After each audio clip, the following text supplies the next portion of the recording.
à la liberté de conscience. Alors, avec nous pour en parler, en ce dimanche matin, je vous présente Galina Elbaz. Vous êtes avocate, vice-présidente de la LICRA. Avec nous également Monsieur Tarek Oubrou. Vous êtes théologien et grand imam de Bordeaux. Et je vous présente enfin Jean-Pierre Sakoun. Vous êtes président d'Unité laïque. Alors nous co-présentons ce débat avec Agathe André de l'association Dessiner, Créer, Liberté. Et tu nous en dis quelques mots. Quelques mots, oui, merci Laure. Oui, donc moi je suis cofondatrice d'une association qui s'appelle Dessiner, Créer, Liberté, qui est née après les attentats de Charlie Hebdo. Et donc nous sommes une association d'éducation aux médias, au dessin de presse et à la citoyenneté. Et on explique, nous, quand on va dans les classes, la liberté de conscience avec ce dessin-là. Donc évidemment, il y a plusieurs étapes, on les explique. En gros, on a les 4 grands monothéismes, le catholicisme, le judaïsme, le bouddhisme, l'islam, et là vous le voyez peut-être pas, mais sur le t-shirt de cette jeune femme habillée en t-shirt classique, il y a écrit athée. Elle porte un enfant. Tous les deux portent un gros crayon symbole de la liberté d'expression. Et au-dessus, il est écrit « Nous sommes tous Charlie ». Alors, je ne vais pas m'apesantir là-dessus, mais ce dessin, il a le mérite d'expliquer que, quelles que soient nos croyances, nous sommes tous égaux, qu'on est tous différents, mais qu'on est égaux devant la loi, qu'on est des citoyens avant d'être des croyants. Il permet aussi de discuter de « Nous sommes tous Charlie », ce slogan qui a pu faire polémique. Effectivement, est-ce qu'il veut dire « Nous sommes Charlie Hebdo » ou est-ce qu'il veut dire « Nous soutenons la liberté d'expression, nous sommes solidaires des victimes, on a le droit de ne pas être Charlie », mais c'est toujours intéressant d'interroger les notions. Voilà, donc ça c'est l'idéal expliqué aux enfants par les enfants. On va peut-être maintenant discuter du réel, de la réalité avec les adultes. Alors peut-être, qu'est-ce que c'est comment vous définiriez la liberté de conscience? C'est vous qui commencez. Que ça marche, oui. Merci de me laisser inaugurer cette table ronde. Alors déjà, le thème, la liberté de conscience, j'étais agréablement surprise que vous ayez choisi ce vocable-là, et je pense qu'il est très opportun, parce qu'on a tendance à centraliser depuis 20-30 ans dans le débat les questions autour de la liberté de religion, la liberté d'expression. La liberté de conscience, elle est beaucoup plus vaste. C'est la liberté d'avoir effectivement des convictions propres, des principes, des valeurs, une religion, et de ne pas en avoir une aussi. Donc c'est une liberté qui est beaucoup plus vaste que ce que la jeunesse, parce que je vois que votre association est destinée à la jeunesse, et puis avant de venir à cette table ronde, j'ai discuté avec ma propre fille, qui passe le bac demain, et pour elle, la liberté de conscience, la liberté de religion, c'était la liberté de religion. Donc les jeunes de moins de 20 ans aujourd'hui, ils ont l'impression que la liberté de conscience, elle se limite à la possibilité d'avoir une religion. Alors que historiquement, et puis légalement, parce que la liberté de conscience, ceci étant, ce n'est pas inscrit dans la loi. Je ne ferai pas un débat juridique aujourd'hui, mais je vous rappellerai quelques grands principes et concepts. C'est un principe fondamental reconnu par les lois de la République. C'est-à-dire que elle est inscrite dans des grands textes constitutionnels, notamment dans la Déclaration des droits de l'homme et du citoyen, à l'article 10. Elle n'est pas inscrite stricto sensu, mais elle est découverte dans cette Déclaration des droits de l'homme et du citoyen. Et je vous la lis rapidement. L'article 10 prévoit « Nul ne doit être inquiété pour ses opinions ». Donc, en 1789, on parle d'abord d'opinions, même religieuses, donc même religieuses, elles sont inscrites, mais on est déjà aux prémices des thématiques et de la laïcité, pourvu que leurs manifestations ne troublent pas l'ordre public établi par la loi.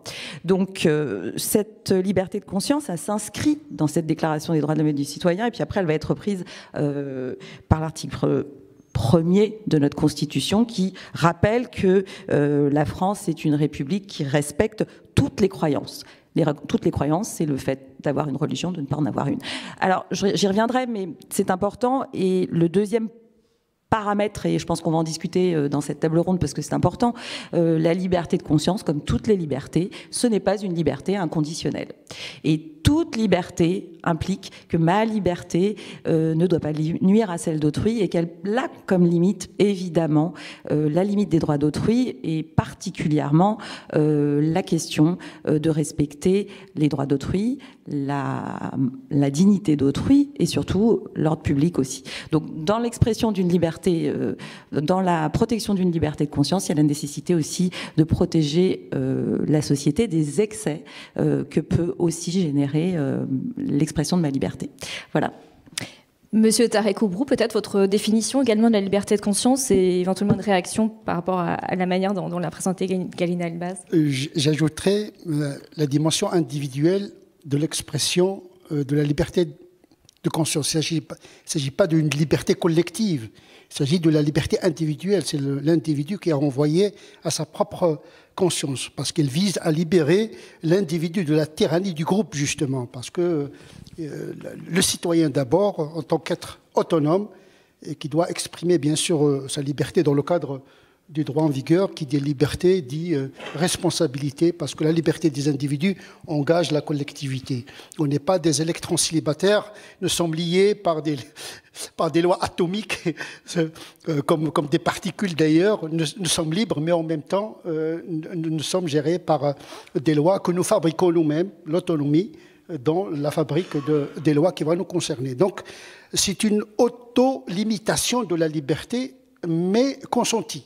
C'est-à-dire, c'est le peuple lui-même, des individus qui votent, qui sont représentés par les législateurs, donc une forme de liberté par procuration d'une certaine manière, parce qu'il faut gérer le pluralisme convictionnel. Il a été dit, oui, la laïcité, c'est permettre l'expression pluriconvictionnelle à une seule condition, ne pas troubler l'ordre établi objectivement par la loi. Donc il y a, qui dit liberté, dit limite, comme il a été souligné. Alors du coup, j'ai une petite question. À quel moment la liberté de conscience des uns déborde la liberté de conscience des autres? Alors, on peut donner la parole à Jean-Pierre Sacco pour avoir également la définition et peut-être aussi rappeler en quoi est-ce que la liberté de conscience est intimement liée aussi au concept de laïcité. Bonjour, merci de me passer la parole. Bon, la liberté de conscience, je crois qu'il faut commencer par lui donner une définition interne avant de lui donner une définition externe par ce qui l'entoure. Et je crois qu'on peut dire que la liberté de conscience, c'est la liberté laissée à chaque individu d'être reconnu dans son intégrité, dans sa singularité, par toutes les institutions, toutes, que ce soit les institutions religieuses, les institutions politiques, les institutions sociales, et respecté par tous ses concitoyens. Et donc cette reconnaissance et ce respect mutuel sont en fait essentiels à chacun pour se construire. C'est-à-dire si on veut se construire dans la liberté, ça passe par ces conditions et ces contraintes. Et évidemment, ce qui émerge de cette définition, c'est la notion qui est totalement connexe à celle de liberté de conscience et qu'on va retrouver dans les lois françaises, en particulier dans la loi de séparation de 1905, c'est la notion d'émancipation. C'est-à-dire que tout ça est destiné à permettre à l'individu de s'émanciper. Et là où je ne serais peut-être pas tout à fait d'accord avec ce qu'a dit Tarekoubrou, c'est qu'il y a effectivement une dimension, évidemment, on vient de le voir, individuelle, mais il y a aussi une dimension collective. Parce que ce qui fait la différence du système républicain avec le système démocratique tourne autour justement de cette question de l'émancipation. Nous, Français, nous sommes construits sur une idée qui est que l'émancipation s'obtient collectivement. Ce n'est pas les droits de chaque individu limités par les droits des autres individus, mais c'est la construction d'un projet commun, et ce projet commun, c'est bien l'émancipation de chacun par une république. Et là, je reprends la première phrase de l'article 1er de notre Constitution, indivisible, laïque, démocratique et sociale. Donc, il y a ce projet collectif dans le cadre de la liberté de conscience telle qu'elle est déterminée en France. Et je voudrais rappeler que la liberté de conscience, c'est un beau concept philosophique, mais que c'est une réalité. C'est une réalité pour laquelle des gens combattent dans le monde entier, meurent dans le monde entier. Regardons les femmes iraniennes, rappelons Charlie, rappelons Samuel Paty. La liberté de conscience, c'est quelque chose pour laquelle les gens pensent que ça mérite qu'elle peut mériter qu'on meure pour elle. Parce que sans elle, on n'a aucune chance d'être libre globalement. Donc la liberté de conscience, c'est la liberté, je dirais, fondamentale. Celle qui engendre l'émancipation, celle qui engendre la liberté d'expression, celle qui engendre finalement toutes les autres libertés. Alors j'y reviendrai peut-être si vous voulez un peu plus tard, mais la liberté de conscience, elle a une histoire et elle a une mécanique qui lui permet de fonctionner, en particulier dans notre pays. Alors du coup, je reviens, désolé de vous avoir mis de côté, mon cher Jean-Pierre. À quel moment la liberté de conscience des uns déborde sur la liberté de conscience des autres? Avocate. Oui, je me sens acculée à répondre. Alors oui, à quel moment elle déborde? Alors, effectivement, soit j'ai une approche juridico-rigide, et je vais démarrer par celle-ci, elle déborde sur la liberté d'autrui, en tout cas en France, parce que j'ai été très sensible aux propos internationalistes de Jean-Pierre Sakoun, parce qu'effectivement, notre liberté de conscience ici, elle subit des secousses, mais c'est incomparable avec ce que vivent certains citoyens en Iran, en Afghanistan ou dans d'autres pays en ce moment. Donc aujourd'hui, dans notre cadre à nous, français, la liberté de conscience déborde sur la liberté d'autrui quand on a des atteintes. Je représente une association antiraciste, alors je vais y aller, je vais mettre les pieds dans le plat. Quand ma liberté de conscience, l'expression qui peut s'exprimer par des propos, je porte atteinte aux droits moraux d'autrui, outrepasse les limites de l'acceptable, provoque à la haine raciale, provoque à la discrimination, provoque à la haine, il y a effectivement une limite qui est posée, l'exception d'ordre public, c'est-à-dire que, ça a été rappelé, c'est une liberté individuelle, c'est un outil d'émancipation, la reconnaissance de la liberté de conscience, mais jamais inconditionnelle. Et ma liberté n'est pas sans limite, il n'y a pas de méta-liberté en France. C'est-à-dire qu'en fait, nous, on va être impactés, les associations antiracistes, dans le cadre de discours de haine. Et la liberté de conscience qui peut inclure, je l'ai dit, la liberté de conscience religieuse, le discours religieux n'est pas aveugle au discours de haine. Il peut y avoir des discours religieux qui sont porteurs de haine. Je pense à des discours qu'il peut y avoir... Nous, on a eu des affaires qui peuvent toucher des prêches, par exemple, qui peuvent avoir des contenus d'incitation à la haine. Et effectivement, la liberté de conscience aussi, en revanche, des détenteurs de cette liberté, elle peut être impactée négativement aussi par le phénomène discriminatoire. Parce qu'en fait, il y a deux angles. Il y a ma liberté qui peut porter atteinte à autrui si j'outrepasse et que je porte atteinte et que j'ai un discours de haine. Et puis ma liberté, elle peut être aussi entravée si je ne suis pas intégrée dans ce champ universaliste, dans ce champ républicain, parce que ma conviction, qu'elle soit politique, religieuse, idéologique, philosophique, m'empêche d'accéder à des biens, à des services, à une éducation. Alors je pense, parce que nous on a été amenés à intervenir notamment sur la question, parce que je pense toujours vivre ensemble, république, mélange intelligent des différentes composantes de la liberté, des différentes composantes de notre société. On est intervenu sur la question des menus de substitution dans les écoles, par exemple, où effectivement, on sait très bien que l'enjeu de l'éducation pour les enfants, cet enjeu émancipateur de cette école qui va émanciper, qui va permettre aussi de donner ce panel de libéral, justement, auquel on est très attaché en tant que Français, eh bien... il peut y avoir effectivement des cas où l'école de la République, en écartant certains enfants, notamment du bénéfice d'un repas, va sous couvert, et je l'entends aussi, on a une unité laïque ici, alors je parle sous votre contrôle, Jean-Pierre Sacoun, sous couvert effectivement de cette laïcité qui est importante, parce qu'effectivement l'école est laïque, l'école publique de la République est laïque, mais la laïcité, et c'est le juge administratif qui va le rappeler, hein, elle n'est pas violée quand on produit et on accepte de fournir un repas à tous les enfants qui permettent de respecter les convictions, par exemple religieuses, pour pas écarter les enfants de l'école.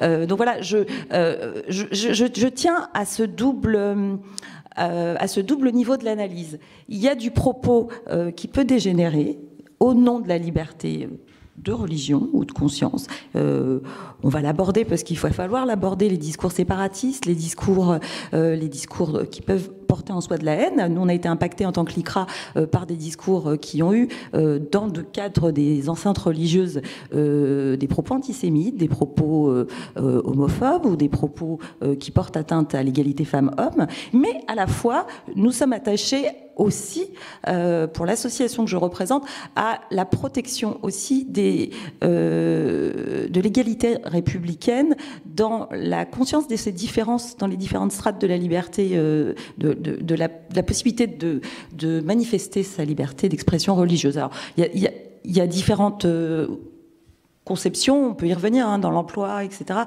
où cette liberté de conscience, elle peut être limitée à tort ou à raison, et sous couvert, parfois indirectement, d'un processus discriminatoire pour écarter des croyants de droits auxquels ils peuvent accéder, hein, un emploi ou une évolution dans la société. Et tout ça doit faire l'objet d'une réflexion fine et nuancée, parce que sinon on tombe dans des caricatures qui ne sont pas acceptables. Monsieur Aubrou, vous avez un commentaire? Est-ce que pour vous, quel moment la liberté de conscience empiète sur celle des autres? C'est un sujet très, très complexe, parce que la liberté elle-même est un concept très, très complexe à définir. Qu'est-ce que c'est que la liberté dans l'absolu? Bien sûr, si on prive l'individu de sa liberté, on le prive de son humanité. L'ontologie de l'être humain, c'est d'être capable de décider, de choisir pour lui-même. Mais dans une collectivité, il y a une dimension individuelle, comme ça a été souligné, mais il y a une dimension collective de cette expression de la liberté, parce que la liberté individuelle engage la famille, engage la société, engage la cité, etc., etc. Donc il y a un interdéterminisme, c'est-à-dire ma liberté, elle entre en connexion avec la liberté d'autrui. Et à cet égard-là, comment gérer ces libertés? Il y a deux niveaux. Il y a le niveau juridique, quantifiable et rationnel, et il y a le niveau éthique, l'éthique de l'altérité. Comment apprendre à vivre avec l'autre qui n'est pas forcément d'accord avec soi-même. Et ça, c'est l'affaire de l'éducation. Hein. Ça passe par l'école, comment vivre avec l'autre qui est différent. Donc gérer le pluralisme convictionnel dès le bas âge. L'éducation des parents, l'éducation de l'école, la société, les mass-médias. Il faut gérer le pluralisme convictionnel par le langage. S'il n'y a pas le langage, il y aura la violence.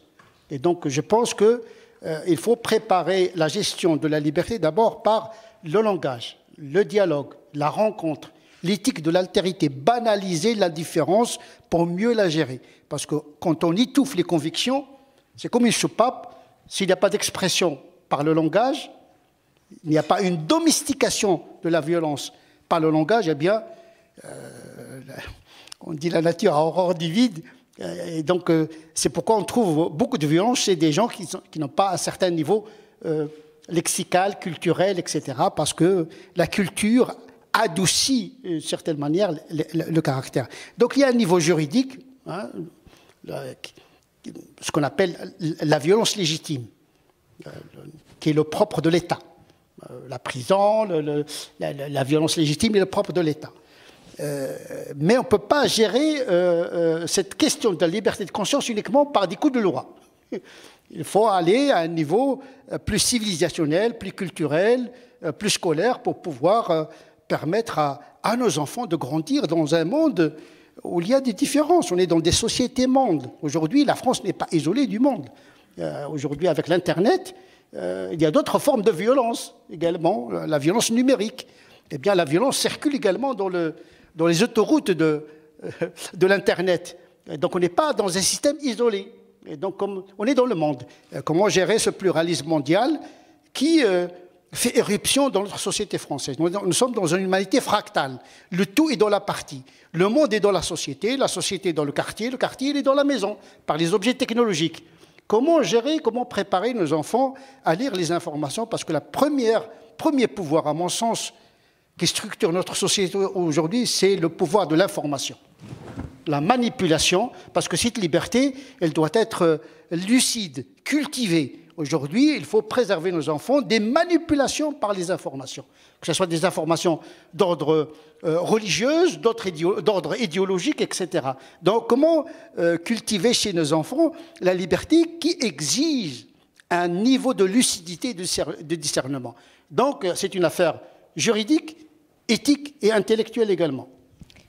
Jean-Pierre Sakoun, cette question également, à quel moment la liberté de conscience empiète sur celle des autres? Et j'ajouterais cette question, cette observation. Aujourd'hui, on a l'impression parfois que la religion est vue comme une identité inhérente, intrinsèque à la personne, une identité comme une autre, comme la couleur de peau, l'orientation sexuelle, etc. Et donc, il y a parfois une volonté d'imposer ses propres injonctions religieuses à l'ensemble d'une société.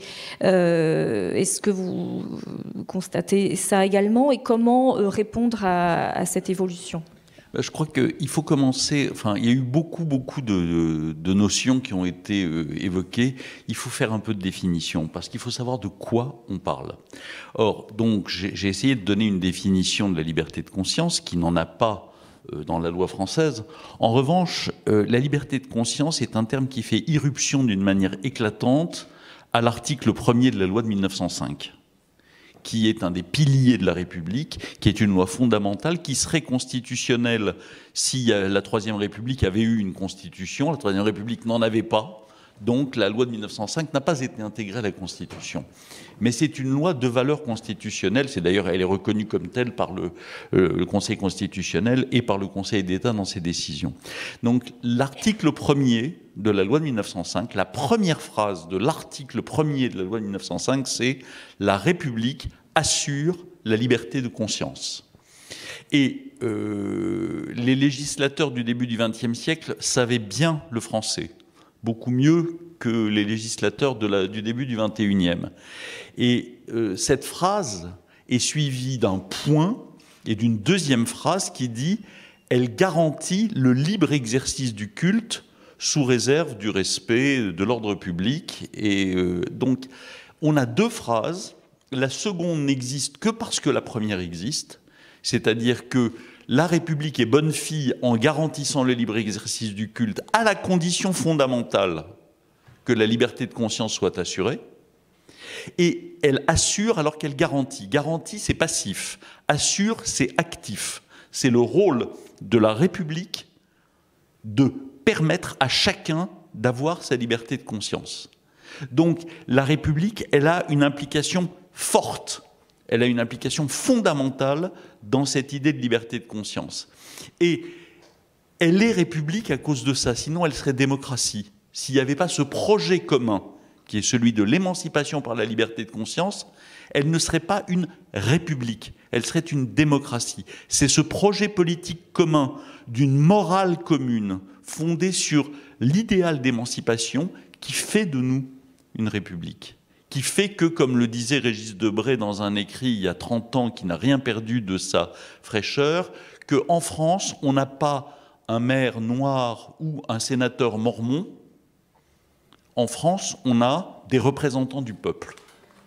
Et donc, pour reprendre ce que disait Galina en particulier, par exemple, sur l'exemple des menus scolaires, oui, mais ce que vous entendez aussi dans les phrases que je vous ai dites de cet article 1er de la loi 1905, c'est que le mot religion, il n'y est pas. Et si vous prenez l'ensemble des textes législatifs français, des textes constitutionnels français, le mot religion n'apparaît jamais. Même dans l'article 1er de la Constitution, on parle de croyance et pas de religion. Pourquoi? Parce que nos ancêtres républicains ont eu une idée géniale. S'ils veulent pouvoir laisser chacun libre de sa conscience, y compris de sa foi s'il en a envie, ils doivent être aveugles à la religion. La religion, c'est un dogme, c'est un choix personnel de foi. La République n'a pas à dire « cette foi-là est valide, cette foi-là est invalide ». Elle n'a à s'occuper que des manifestations matérielles et positives de la foi, le culte. Le culte, c'est dans les mosquées, dans les églises, dans les synagogues, voire dans les processions, voire dans les calvaires au coin des chemins de campagne. Mais le culte, au moins, ça se voit.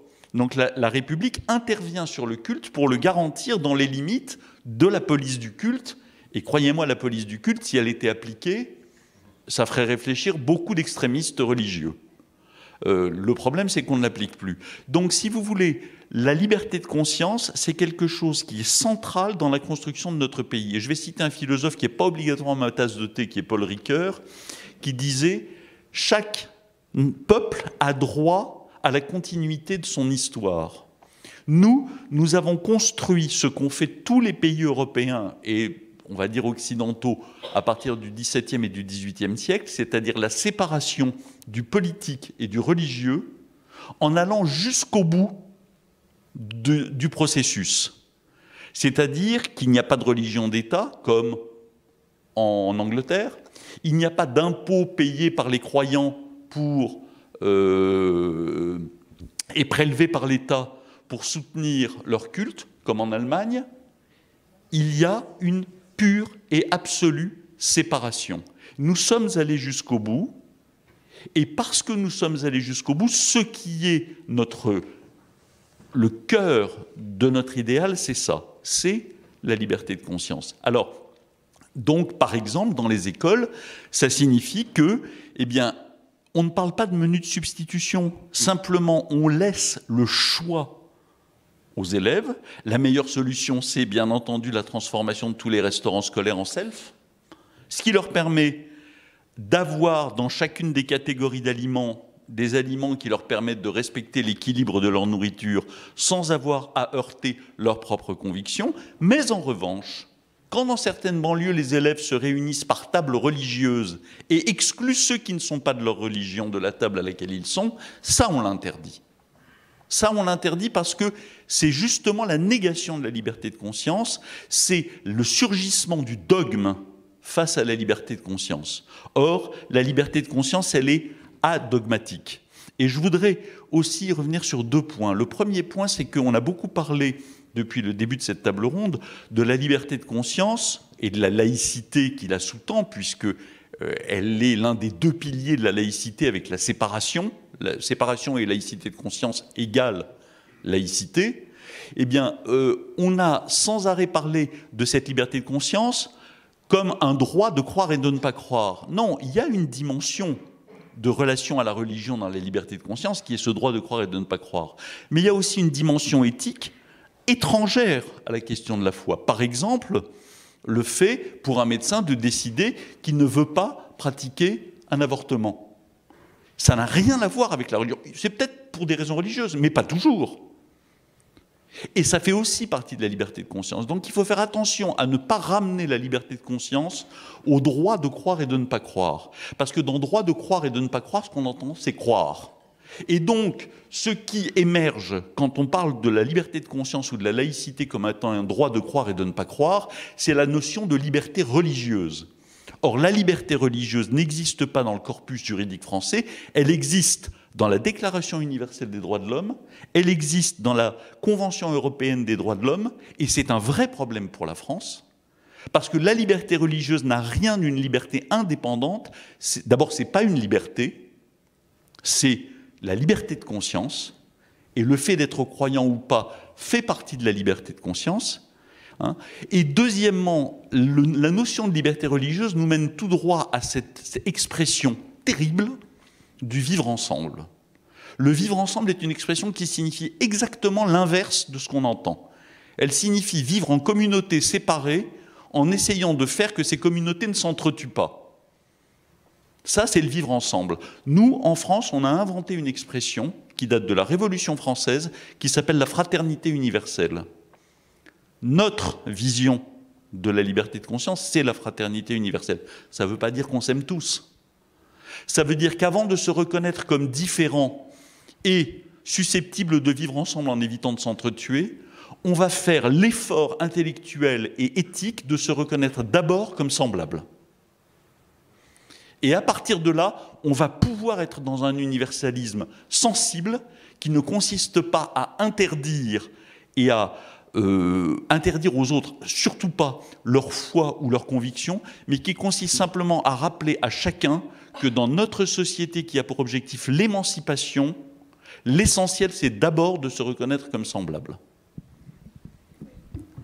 Effectivement, c'est au-delà de la question religieuse totalement. On oublie en plus souvent ceux qui n'en ont pas. C'est aussi la liberté d'en changer de religion. Pour autant, il y a quelque chose qui nous résonne beaucoup quand on va en classe ou même en prison d'ailleurs. C'est la question de qu'est-ce que c'est respecter un croyant et en parallèle, qu'est-ce que c'est de respecter un athée. Donc là vient se poser différentes définitions en général. Et je me tourne vers vous. Qu'est-ce que c'est respecter un croyant pour vous ? Je pense que ma présence ici est très signifiante dans la mesure aujourd'hui que ces questions-là ont été suscitées par l'éruption d'une religion, d'un fait, que je dirais fait musulman qui concentre beaucoup de réalités. C'est ça le fond du problème. L'islam est venu reposer des choses qu'on a cru résolu une fois pour toutes. Parce qu'aujourd'hui, le monde a brutalement changé. Le rapport à la religion, ce n'était pas la même chose comme auparavant. Donc il y a une forme de désécularisation sauvage qu'on constate. Il y a un accès à la religion sans médiation savante, une foi qui n'est pas éclairée. Et la foi, c'est comme le coup de foudre. Généralement, le coup passe, le coup passe et la foudre reste. Ou bien plutôt, la foudre passe et le coup reste. La foi, c'est un sentiment, parfois c'est une identité. Parfois, beaucoup de croyants sont assignés à être croyants. C'est devenu un fait sociologique. Et là, on n'est plus dans la religion. Voilà. Donc, c'est ça le vrai problème. Pour moi, en tant que théoricien de l'islam en général et de l'islam en Occident en particulier, il y a cette difficulté de séparer ce qui est de l'ordre de la civilisation et ce qui est de l'ordre d'une spiritualité qui est capable de s'adapter à son contexte, ce que j'appelle la théologie de l'acculturation. C'est-à-dire, au-delà du droit, il faut emprunter les codes de la société pour pouvoir justement vivre dans les mêmes codes, parce que chaque société a ses... Il ne faut pas les emprunter, il faut les adopter. D'abord, déjà, une première étape, parce que je suis dans la pédagogie, c'est pas facile de changer brutalement, c'est tout un travail d'accompagnement des gens. Sur cet exemple, peut-être, des menus halal, c'est toujours intéressant d'avoir des exemples. Non, emprunté dans le sens de la théorisation, parce que là, je suis dans un processus théologique, ce qu'on appelle théologie, c'est-à-dire une réforme complètement de la lecture de la religion ici et maintenant. Donc, il y a un côté intellectuel qui doit être effectué chez les musulmans pour pouvoir justement emprunter intellectuellement avant de faire tout un travail de changement de comportement. Effectivement, aujourd'hui, l'islam est asphyxié par la logique de l'identité contre la société. On mélange le social, on mélange l'ethnique, alors que l'islam, c'est une religion du livre et pas d'un peuple, ni d'une église, etc. Donc, il y a un régime théologique particulier. Le problème, c'est l'ignorance également. Je pense que la liberté de conscience suppose une culture, un minimum de culture. Qu'est-ce que c'est qu'une religion? Qu'est-ce que c'est qu'une foi?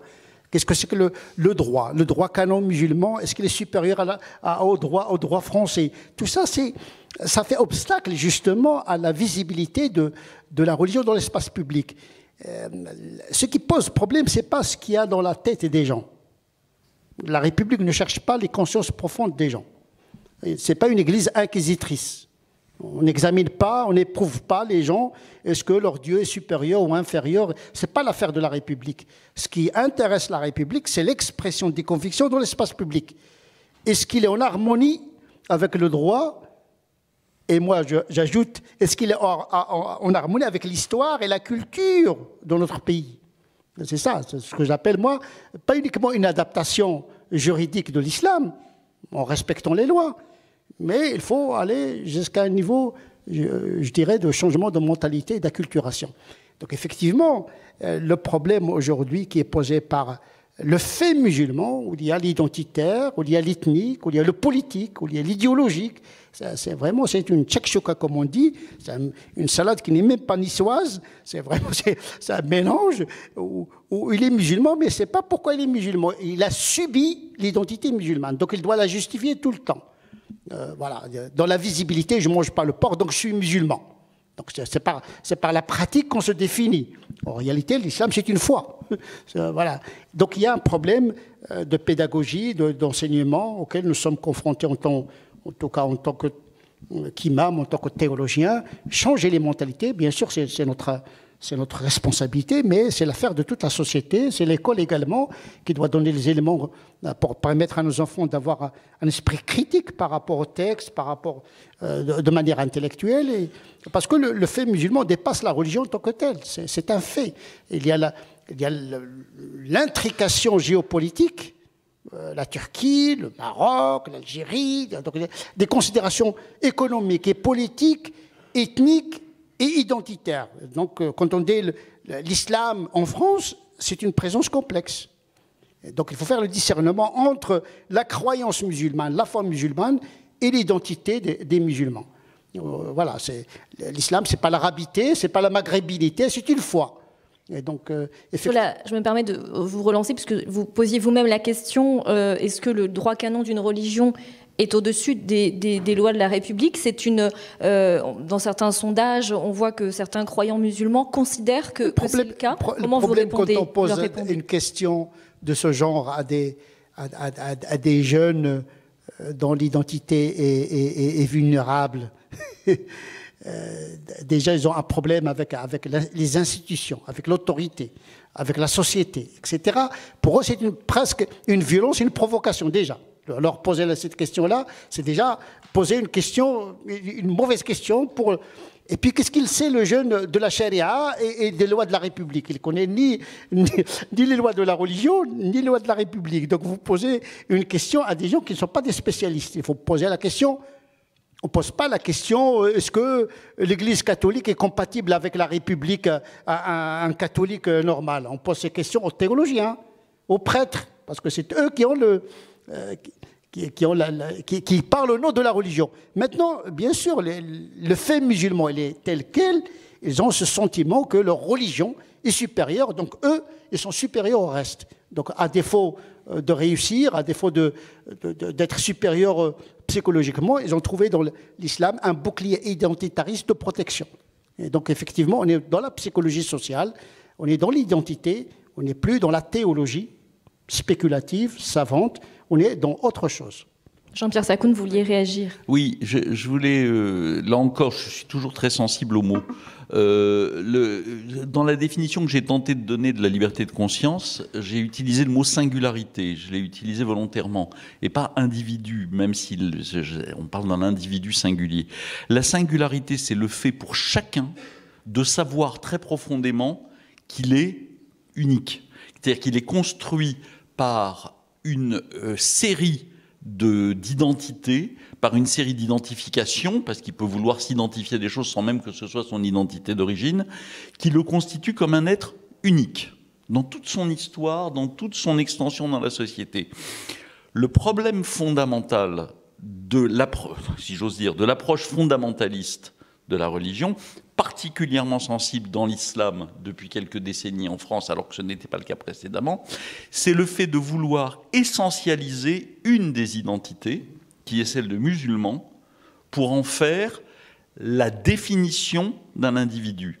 Les musulmans, non, il y a des citoyens français de confession musulmane qui, par ailleurs, sont des ouvriers, des cadres, des chômeurs, des pères de famille ou des mères de famille, etc., etc. Ils sont aussi singuliers que le sont tous les autres citoyens de la République. Et c'est à condition que les institutions musulmanes de France fassent passer cette notion de singularité avant celle d'Oumma que nous aurons une chance de construire avec nos concitoyens de confession musulmane une république dans laquelle la liberté de conscience et donc l'émancipation des individus a sa chance. Or, je crois qu'aujourd'hui, ce travail, même lorsqu'on parle aux théologiens les plus avancés, ne se fait pas parce qu'eux-mêmes partent du principe que, avant toute chose, ce sont des musulmans. Non, ce sont des citoyens français qui ont toute une histoire dans laquelle l'islam, parce qu'ils vivent en France, n'est pas l'alpha et l'oméga de la construction sociale. Il faut aussi que les autorités, les responsables du culte musulman fassent passer cette idée. Et un deuxième point, l'école. Évidemment, l'école de la République est fondamentale, parce que tout ce que j'ai décrit, tout ce qui s'est construit à partir de la Renaissance jusqu'au XVIIIe siècle, pour donner cette notion de liberté de conscience, de laïcité, ces notions de laïcité, de république, de liberté de conscience, n'est pas entre guillemets naturel. Ce qui est naturel, c'était les paroles de Monsieur Le Pen. Je préfère mon frère à mon cousin à mon voisin à un Français à un étranger. Ça, c'est le sens de la plus grande pente. Ça, c'est facile. Ça ne pose pas de questions. Seulement pour démonter ça, il faut 3 heures. Mais c'est pas naturel, donc ça s'apprend. De la même façon que le fait d'avoir guillotiné le roi, donc d'avoir mis fin à la représentation du souverain et d'avoir dit à tous les citoyens, vous êtes chacun porteur d'une parcelle de souveraineté, ça s'apprend. Et le lieu où ça s'apprend, c'est l'école de la République. C'est pour ça que la question de l'effondrement de l'école, en France, est une question qui va très au-delà de cette même question dans le reste des pays occidentaux. C'est une question qui met en cause les fondements de notre vie en commun. Galina Elbaz, on va vous passer la parole, mais je crois que Tarek Oubrou, vous vouliez réagir. Vous vouliez réagir et on donnera la parole à Je voudrais réagir plutôt pour confirmer la notion de la singularité, qui est une notion pour moi très chère, parce que l'être humain, génétiquement, socialement, psychologiquement, il est singulier. On n'est pas des clones, donc il faut cultiver la diversité. D'ailleurs, le Coran fait l'éloge de la diversité. Si Dieu avait voulu, dit le Coran, il aurait fait de vous une seule communauté. Donc la diversité, c'est un donné divin et naturel en même temps. Il ne s'agit pas que tous les gens se ressemblent. Donc déjà, dans ce qu'on appelle la Oumma musulmane, il y a plusieurs identités. D'ailleurs, le terrorisme a tué plus de musulmans que de non-musulmans. La violence a commencé déjà dans le monde musulman. Donc effectivement, un musulman marocain n'a rien à voir avec un musulman indonésien, de par l'identité culturelle, éthique, etc., etc. Également, il y a plusieurs théologies, plusieurs droits musulmans, etc. Donc il y a déjà, dans ce qu'on appelle la Oumma spirituelle, pas la Oumma politique, parce que l'islam est une religion qui est devenue un système politique sous l'effet de l'histoire. Mais l'histoire n'est pas notre code. Le salafisme veut reproduire l'histoire de l'islam et pas l'esprit de l'islam, ce qui n'est pas la même chose. Voilà, l'esprit, il circule, il fait le lien entre les gens, il ne divise pas. C'est le diable qui divise. Dieu, il cherche à unir les gens. Et Dieu, il a créé l'homme à son image unique. Donc la singularité, c'est quelque chose qui m'est très cher théologiquement parlant, et j'en fais toujours la promotion. Le musulman n'est pas réductible à son islamité. Et les hommes et les femmes, et les parents et les travailleurs, un musulman de classe moyenne, c'est pas comme un musulman voilà, il y a autant de musulmans d'islam que de musulmans de par les identités différentes. Donc il faut cultiver cette diversité. Et notre République ne reconnaît que le citoyen. Nous avons opté pour un modèle rousseauiste universaliste qui ne conserve du citoyen que son côté abstrait. Hein, donc le citoyen n'est pas laïque.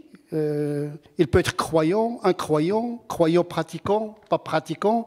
La laïcité incombe à la République. Mais le citoyen, lui, la société n'est pas laïque. Il est sécularisé, mais n'est pas laïque. Moi, je fais la différence entre sécularisation et laïcité, puisque la laïcité, c'est un concept de philosophie politique qui est spécifique au modèle républicain. Là, on va entrer un petit peu dans la philosophie politique, ce n'est pas le débat ici, parce que je travaille également sur la sécularisation en général et comment l'islam il peut se séculariser également de l'intérieur. Donc je travaille sur la sécularisation, c'est-à-dire la séparation des ordres entre la logique de la civilisation, la logique de la culture et la logique d'une religion, d'une spiritualité. On a besoin de faire un peu de l'ordre dans ce qu'on appelle l'islam. Effectivement, la singularité me parle beaucoup et la République ne reconnaît que les citoyens, que l'individu. Il ne reconnaît pas les communautés, les ethnies, etc. Et donc, effectivement, les musulmans, en tout cas, ils doivent s'intégrer dans ce paradigme républicain. D'abord, l'individu, le musulman, c'est d'abord un citoyen. Voilà, c'est d'abord un citoyen. Et le problème, c'est que beaucoup de musulmans souffrent du fait qu'on les renvoie toujours à leur islamité. Ils veulent vivre dans l'indifférence. Parfois, vous avez un nom, vous êtes identifié.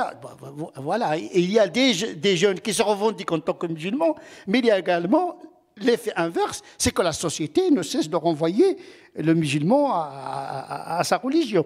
Il y a des études qui ont été faites. Il y a le dernier livre qui est apparu, il s'appelle « L'assignation à être musulman ». Parfois, la société assigne le musulman à être musulman. Il y a beaucoup de musulmans qui se sont découverts musulmans sous l'effet du regard de la société. Et il y a des deux côtés cette assignation. Il y a ceux qui s'auto-déclarent en tant que musulmans et uniquement des musulmans, mais l'effet politico-médiatique fait que Mohammed, Khadija, etc., la première visibilité qu'on a d'eux, généralement, j'exagère un petit peu, c'est qu'il est musulman. Et donc, à partir du nom et de la couleur, on adopte un comportement qui le renvoie à son islamité. Parfois, il y a des musulmans qui ont, des citoyens qui ont un nom arabe et qui sont athées. Et on les considère quand même comme... Moi j'ai rencontré beaucoup de cas comme ça. Il me dit, je suis athée, mais monsieur le maire, etc., m'a considéré comme un musulman, alors que je n'ai de l'islam que le nom. Donc effectivement, il y a ce problème-là également qui fait qu'on renvoie toujours le musulman à son islamité. Alors là, j'ai un mot à dire justement d'un point de vue antiraciste. Je ne suis pas d'accord avec ce propos qu'on assigne constamment les citoyens musulmans en France à leur musulmanité. J'ai l'impression au contraire que depuis 30 ans, dans le combat antiraciste, il y a eu un glissement. Avant, on parlait des Beurs, des Arabes, du racisme anti-maghrébin. Aujourd'hui, nous sommes constamment, depuis 15-20 ans, amenés sur la pente du racisme anti-musulman. Ce qui nous pose beaucoup de problèmes, parce qu'en réalité, on rentre dans des débats. Je suis là aujourd'hui. Il y a 20 ans, c'est pas sûr qu'on aurait invité une représentante d'association antiraciste pour parler de religion, de laïcité, de liberté de conscience. Parce qu'en réalité, il y a une porosité aujourd'hui sous le coup de boutoir et la pression d'une forme de militantisme communautaire qui vient. Alors, je n'aime pas stigmatiser, c'est pas moi qui le ferai, mais qui vient effectivement de mouvements militants issus de l'islam radical. Alors on parle d'islam aujourd'hui plus que d'une autre religion, tout simplement. On va écarter de la problématique rapidement. C'est parce que effectivement, on a 4 millions de personnes en France qui se revendiquent du culte musulman, donc c'est beaucoup. Donc on en parle, et que effectivement, moi, de mon point de vue antiraciste, ceux qui viennent nous voir pour me dire je souffre de racisme, je souffre de racisme anti-musulman, sont principalement des citoyens de confession musulmane, ou pour la LICRAD, des citoyens confession juive. Puis après, on va avoir des problèmes de racisme sur la couleur de peau. Donc voilà, c'est les deux religions qui sont impactées. Donc je parle de ces deux religions-là quand je situe mon propos. Donc sur les perceptions, je crois qu'on a eu un glissement. Il faut l'entendre aussi. Moi, j'aimerais, au contraire, qu'on ramène le combat républicain, antiraciste, qu'on évince la question de la religion. Je ne dis pas qu'on doit être aveugle à cette question. C'est pour ça que j'ai tenu à parler des repas de substitution. C'était pas un militantisme sur le repas de substitution, et c'est pas un repas de substitution halal. Je vous ai entendu parler de ça. Non. la République ne subventionne aucun culte, elle ne finance aucun culte, le service public scolaire de fourniture de repas est facultatif, donc il n'y a pas d'obligation pour les collectivités de fournir un repas de substitution, encore moins un repas halal, et même pour les détenus, quand ils sont détenus, je pense à cette jurisprudence sur les détenus, il n'y a pas forcément d'obligation non plus, alors là c'est plus complexe. Mais en réalité, c'est un service facultatif. Si j'ai parlé de ces questions de repas de substitution, c'est parce que je suis très sensible à la question de la jeunesse et à la question de ne pas écarter des enfants d'une continuité scolaire. Après, c'est des débats qu'on peut avoir sur les tables dans les cantines où on va se retrouver en tant que par confession, etc. Le repas de substitution, il est neutre. Après tout, on met du végétarien. Bon, on peut avoir ce débat-là qui est intéressant parce que si on milite pour l'école républicaine, on doit tout faire pour qu'il y ait une continuité scolaire sur le temps de l'école républicaine et qu'elle s'arrête pas le midi et qu'il n'y ait pas des enfants qui rentrent chez eux pour aller. Quand on milite pour l'école publique laïque, eh ben on est pour la continuité scolaire. Voilà. Donc il y a des cas sur les menus de substitution. Nous on a pris parti, la LICRA a pris parti, elle s'est engagée, mais parce que il y avait des pratiques avérées et qu'on voulait que ces pratiques perdure et que souvent c'était des municipalités d'extrême droite qui d'un jour au lendemain décidaient de retirer le menu de substitution. C'était une façon de retirer certains enfants du milieu scolaire, de les écarter et à mon sens, de les écarter encore plus du champ républicain. Parce qu'en finalement, on leur disait, rentre chez toi le midi. Et en fait, on sabotait la planche de la laïcité, qui est que l'école publique laïque, elle est pour tout le monde et qu'elle est continue. On va pas reprocher aux enfants. Et c'est vrai qu'il y a des problématiques dans les familles quand il y a des problématiques de séparatisme. Il y a des petites filles qu'on va pas retrouver à la piscine, qu'on va pas retrouver à certains cours de SVT, où il va y avoir des problématiques en champ scolaire. Et puis là, finalement, c'était des municipalités qui prenaient la responsabilité de sortir du champ du midi des enfants. Voilà, donc c'est des débats concrets sur comment on peut articuler cette liberté de conscience sans financer des cultes. On ne fournit pas du repas ni halal ni kasher, mais on fournit une alternative qui permet à tous ces enfants de la République de rester ensemble sur un temps continu. Voilà, c'était la nuance que je voulais apporter. Je pense que c'est important.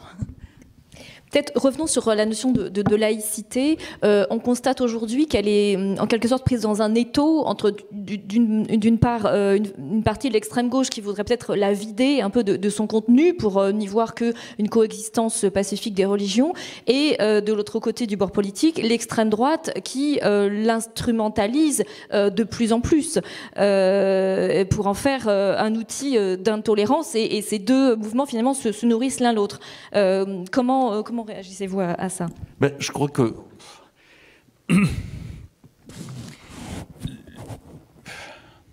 comme je le disais tout à l'heure, la laïcité, c'est la colonne vertébrale de ce peuple et de ce pays, et de cette République. Et je suis en désaccord assez profond avec Tariq Oubrous sur l'idée que la société n'est pas laïque. Ça, c'est le point de vue que tentent d'imposer tous les partisans de la laïcité dite adjectivée, ouverte, etc., etc. Les adjectifs, d'ailleurs, n'ayant aucun intérêt, sauf ceux de faire comprendre que ceux qui ne sont pas d'accord sont fermés. C'est pour ça qu'on parle de laïcité ouverte, sinon ça ne veut rien dire. La laïcité, c'est la laïcité. Et donc, on vit dans une société profondément laïque, parce que la laïcité française, c'est 3 éléments. C'est d'abord la laïcité scolaire, c'est de là que ça vient. La première fois que le mot laïcité arrive dans nos lois, c'est avec les lois dites Ferry-Goblet, entre 1879 et 1886, où on dit que l'enseignement est laïque. Ensuite, c'est la séparation, 1905, qui ne peut se produire que parce que, justement, on a eu 25 ans de construction de citoyens républicains et laïcs par l'école, et que, contrairement à ce qu'on dit, parce que la République de l'époque a affronté l'Église, parce que les mêmes qui nous parlent de laïcité ouverte ou de société non laïque nous disent que la loi de 1905 est une merveilleuse loi de compromis. Vous parlez d'un compromis, elle s'est faite à l'Assemblée. Tous les députés catholiques qui ont voté la loi de 1905 ont été excommuniés. Donc on a trouvé mieux comme compromis. On a quand même envoyé l'armée pour virer les congrégations et dans les églises. Donc dans le genre compromis et douceur, on a fait mieux. Et donc, on savait que c'était au cœur de la nécessité de rendre notre société libre.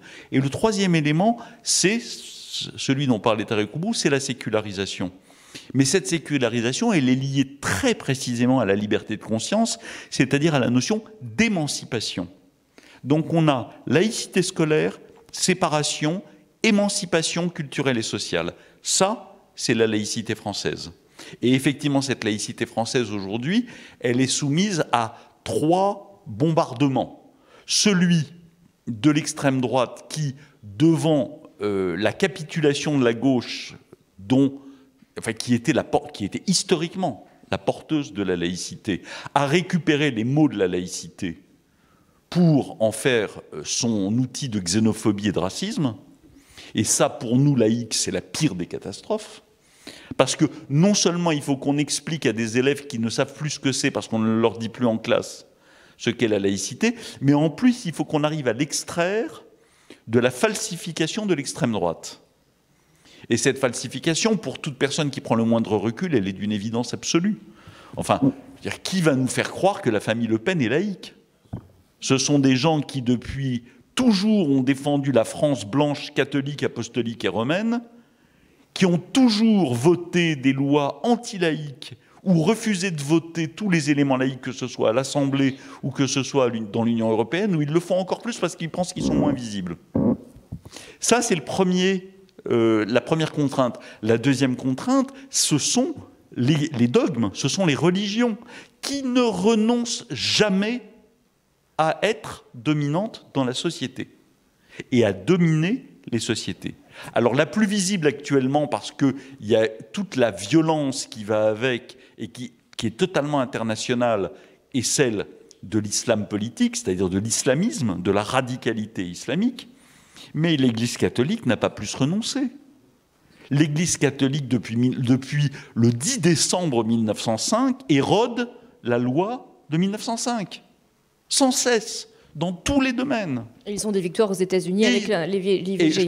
Mais je parle de la France. Je parle de la France. Vous montrez qu'ils ne renoncent pas. Alors, on peut parler évidemment de ce qui se passe dans des pays comme les États-Unis autour de l'IVG, mais même dans notre pays. Enfin, quand on voit que il y a maintenant une conférence annuelle qui se tient avec le président de la République et les cultes, mais où on est? Et quand on apprend que l'État indique ouvertement qu'il va essayer de contourner la loi de 1905 pour financer l'isolation thermique des presbytères. Voilà où on en est, c'est-à-dire qu'il faut effectivement toujours aller dans le sens de, comme a dit notre président de la République, de la réparation du lien entre l'État et l'Église catholique. Donc il y a l'islam dont la violence politique s'est traduite par ce qu'on sait en France et hors de France ces dernières décennies. Et d'ailleurs, profitons-en pour faire d'une pierre deux coups. La laïcité n'a rien à voir avec ça, parce que les pays non laïques subissent les mêmes violences. Donc c'est pas parce qu'on est laïque, et on en arrive au troisième élément, qui est effectivement une gauche, particulièrement une extrême gauche, qui a complètement perdu le sens de ce qu'elle était, en particulier le sens de l'émancipation, au profit d'une vision communautarisée de la société, parce que depuis 30 ans, on ne fait plus de politique, on fait du marketing, et que, très cyniquement, on va chercher dans les quartiers ceux dont on pense qu'ils pourront être vos électeurs, et pour ça, on leur sert le discours dont on pense qu'ils ont envie de l'entendre. Et progressivement, on les accoutume à ce discours, en faisant cela. Donc oui, effectivement, la laïcité, elle est coincée entre ça, et elle est coincée aussi par l'extrême centre qui nous sert de gouvernement aujourd'hui, et qui a remplacé toute réflexion politique par une action strictement économiste, pragmatique, et sans lien avec ce qui fait l'histoire d'un pays et ce qui fait l'esprit de ce pays.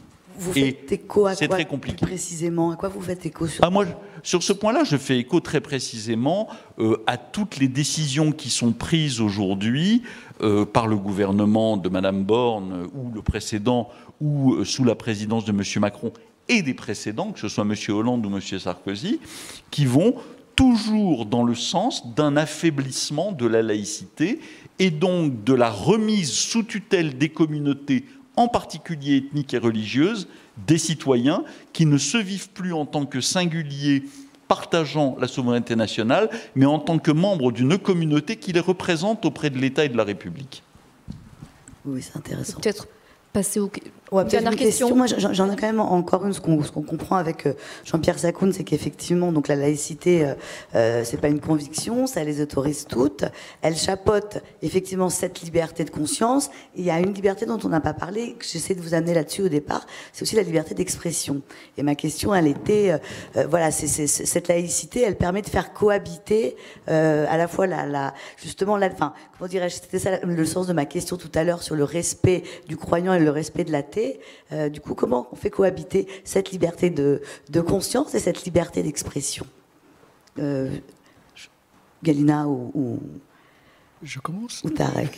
Je voulais revenir sur un petit propos. Allez-y, je vous en prie. Juste un point sur ce qui a été dit, parce que ça m'interpelle, oui, sur l'instrumentalisation de la laïcité et les approches d'extrême gauche ou d'extrême droite, et même dans le champ public, comment nous, on peut réagir à ça. On oublie, et ça a été dit, mais c'est vrai que la liberté de conscience, depuis 30 ans, à peu près, elle est réduite au champ confessionnel. Et il faut marteler là-dessus. On a rappelé les textes, article 1er de la loi de 1905, la République assure la liberté de conscience. C'est pas une petite obligation, c'est une créance des citoyens vis-à-vis de l'État et une obligation de l'État vis-à-vis des citoyens. Mais à partir du moment où on considère et on doit marteler, batailler que évidemment la liberté de conscience ne se réduit pas à la liberté religieuse, et là je crois qu'on on perd la tête depuis une trentaine d'années en France, on perd la tête. On a fait de la liberté religieuse une méta-liberté. Elle n'est pas une méta-liberté. Donc on est tous pris en otage par le joug de cette pseudo-méta-liberté, même nous les antiracistes, hein, on est obligés de débattre de sujets absolument fou. Moi, je n'ai pas envie, je n'ai pas la compétence pour parler du fond des cultes, ça m'intéresse sur le plan philosophique, évidemment, mais en réalité, il y a une influence dans notre société civile qui prend une place qui est beaucoup trop importante. On en oublie une chose, c'est que dans le combat républicain, on a rappelé les textes, mais l'article 1er de notre Constitution, la France est important à rappeler, est une république indivisible, laïque, démocratique et sociale, elle assure l'égalité devant la loi. À partir du moment où on postule que c'est pas une méta-liberté, mais j'entends que, très bien d'ailleurs, que la liberté de conscience aboutit, et le principe de notre laïcité, c'est de permettre finalement, avec une laïcité optimale, une vraie laïcité, c'est-à-dire pas celle qui sacralise la liberté religieuse au détriment des autres, c'est la condition sine qua non de l'exercice de toutes les autres libertés. On en oublie l'égalité. Enfin, je pense que on ne peut pas parler liberté de conscience sans égalité, parce qu'on va y revenir sur la question de la liberté d'expression, et on parlera de l'égalité, de la provocation à la haine, de la discrimination, problématique d'égalité femmes-hommes, mais c'est vrai qu'en faisant de la religion une méta-liberté, on se refuse, on s'interdit presque de l'articuler avec les autres libertés qui sont aussi importantes, voire, enfin, après chacun ses débats, hein, liberté, égalité, chacun va, c'est notre triptyque, mais on a les défenseurs de l'égalité qui seraient absolus, qui serait la première liberté, enfin qui serait le premier droit fondamental, et puis après il y a des approches qui peuvent s'articuler, se combattre, se débattre, mais effectivement, moi je suis attachée à la question de la légalité, parce que j'ai tendance à penser que depuis une trentaine d'années, on a mis une liberté au cœur de tout, au détriment de l'égalité. Et d'ailleurs, nos concitoyens musulmans ou d'origine arabo-maghrébine sont les premières victimes de l'oubli de l'égalité. Parce qu'en fait, en mettant au devant de la scène la liberté de conscience en permanence, C'est une mécanique politique, hein, c'est sûr, parce qu'effectivement, une extrême gauche qui a renoncé, qui a fait de la critique des religions un racisme, laïcité un racisme, alors que non. On a renoncé à ce qu'on ne veut pas combattre et qu'on ne peut peut-être pas en capacité de combattre avec une Europe dans laquelle on rentre et peut-être parce qu'on a fait des jeux de trop de libéralisme sur certains sujets. On renonce à combattre les discriminations qui concernent les citoyens musulmans, français musulmans. Donc, il faut quand même que je dise un point. Zéro condamnation en France depuis 5 ans pour discrimination, alors que les citoyens français musulmans, on ne va pas se mentir, sont les premiers discriminés dans l'emploi. Ça oui. Et effectivement, en raison de leur patronyme, en raison parfois de leur religion et des stigmates ou des préjugés qu'on peut avoir en associant leur religion à l'islamisme, au séparatisme, les refus d'emploi. Et ces questions-là, elles ne sont jamais traitées. Voilà, ce n'est pas le sujet de la table ronde, mais c'est vrai. Mais quelque part, en embuscade dans la table ronde, il y a ce sujet-là. En centralisant sur la liberté de conscience, on en oublie les véritables problématiques. Et l'égalité, la non-discrimination, on ne les traite jamais. Voilà, je voulais en parler. Monsieur Auroux. Oui, l'égalité est une notion centrale dans les devises axiologiques de la République. L'égalité des cultes devant la loi, l'égalité des citoyens devant la loi, l'égalité des hommes et des femmes également, c'est un combat qui n'est pas terminé. Les formes des inégalités se développent en fonction de ce capitalisme sauvage qui, plus on donne des droits, on crée des inégalités et ainsi de suite. Donc la question de l'égalité, c'est un combat que nous devons mener tous. Ce n'est pas terminé. Également la question de la laïcité, je partage totalement la crainte de voir la laïcité menacée par un retour sauvage à l'émotionnel, à l'irrationnel, au-delà du retour au religieux. Parce qu'aujourd'hui, on est dans une phase de postmodernité que je qualifierais d'anti-moderne, parce que la modernité est un excès de rationalité. La postmodernité, pour moi, c'est la technologie dans une main, l'émotion dans l'autre et le recul de la raison. Donc il faut restituer, réhabiliter la raison dans le rapport à l'émotion et à la foi. Et pourquoi je dis ça? Parce qu'aujourd'hui, la laïcité, ce n'est pas un combat fini. C'est un équilibre fragile qu'il faut défendre et entretenir. Le retour à la religion, c'est un retour parfois subreptice. Il prend des formes parfois sournoises. Les religions, elles ont cette capacité de s'adapter et se métamorphoser. Contrairement aux idéologies, au système rationnel, les religions, c'est comme un esprit qui circule. Il est capable de s'adapter, il peut retourner de manière violente. La laïcité française, ce n'est pas une catégorie à côté des catégories. On n'est pas en Belgique où la laïcité est représentée par les athées, les agnostiques, les francs-maçons. Non, la laïcité française, c'est la catégorie dans laquelle s'expriment les autres catégories. Ce n'est pas la laïcité à côté du christianisme, de l'islam, etc., comme est le cas en Belgique. Donc effectivement, il ne faut pas que la laïcité devienne dogmatique non plus, parce que le propre de la laïcité, c'est la transcendance. C'est transcender justement la logique des religions et du dogmatisme. C'est ça un peu sa force, et c'est ça également sa faiblesse, parce qu'on risque, en défendant la laïcité, de tomber dans les travers du dogmatisme dont souffrent beaucoup de religions. Donc comment défendre la laïcité sans reproduire les artefacts et les défauts de l'adversaire? C'est ça que je pourrais ajouter à ce combat qui mérite d'être mené pour défendre la laïcité, mais à condition de ne pas reproduire les défauts des adversaires, virtuels ou réels.